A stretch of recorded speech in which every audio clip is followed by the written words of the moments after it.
नमस्कार, मी परमदास जाधव.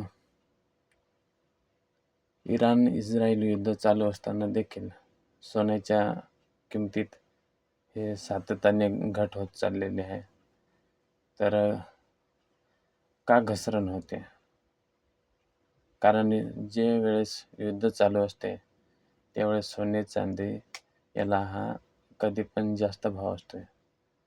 तर ह्या वेळेस काय असे आहे की भाव हा कमी होत चाललेला आहे. तर इराण आणि इस्रायलमध्ये तणाव वाढलेला आहे. साधारणपणे अशा युद्धाच्या काळात सोन्याच्या किमती वाढतात. पण आश्चर्य म्हणजे काही दिवसात सोन्याच्या किमतीत घसरण देखील आपल्याला पाहायला मिळाली. तर आपल्याला प्रश्न पडतो, युद्ध चालू असताना सोने स्वस्त का होत आहे? तर जगात जेव्हा युद्ध किंवा संकट येते तेव्हा गुंतवणूकदार सुरक्षित पर्याय शोधतात. अनेक वेळा लोक सोने खरेदी करतात, पण त्यावेळी अमेरिकन डॉलर्स देखील सुरक्षित मानला जातोय. जर डॉलरची किंमत वाढली तर सोन्याची किंमत खाली येते, कारण आंतरराष्ट्रीय बाजारात सोने डॉलरमध्ये विकले जाते. युद्ध सुरू होण्याआधी सोन्याचा भाव खूप वाढलेला होता. तेव्हा मोठे गुंतवणूकदार त्याचे सोने विकून नफा बुक करतात. जेव्हा मोठ्या प्रमाणात विक्री होते, तेव्हा बाजारात पुरवठा वाढतो आणि किंमत खाली येते. तर काही वेळा युद्धाच्या बातम्यांनंतरही शेअर बाजार पुन्हा वाढायला लागतो. तेव्हा गुंतवणूकदार सोने विकून शेअर मार्केटमध्ये गुंतवणूक करतात आणि शेअर्स घेत असतात. त्यामुळे सोन्याची मागणी कमी होते आणि भाव वाढतो.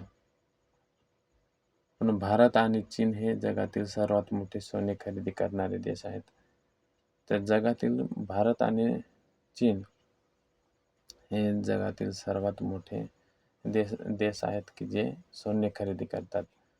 जर या देशामध्ये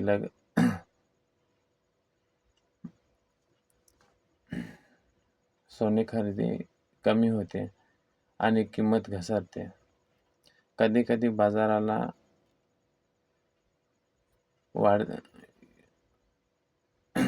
वाटते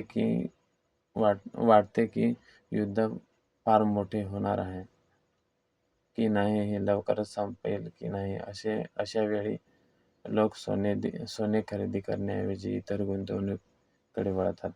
यामुळे सोन्याचा भाव हा कमी होऊ शकतोय. जर भारताचा भाव हा कमी झाला तर भारतात ज्वेलर्स खरेदी वाढू शकते. पण जर युद्ध वाढले तर पुन्हा सोन्याचे दर वाढण्याची शक्यता आहे. तर मित्रांनो, इराण आणि इस्रायलच्या युद्धाच्या काळात देखील सोन्याच्या किमती कमी होण्यामागे अनेक आर्थिक कारणे असतात.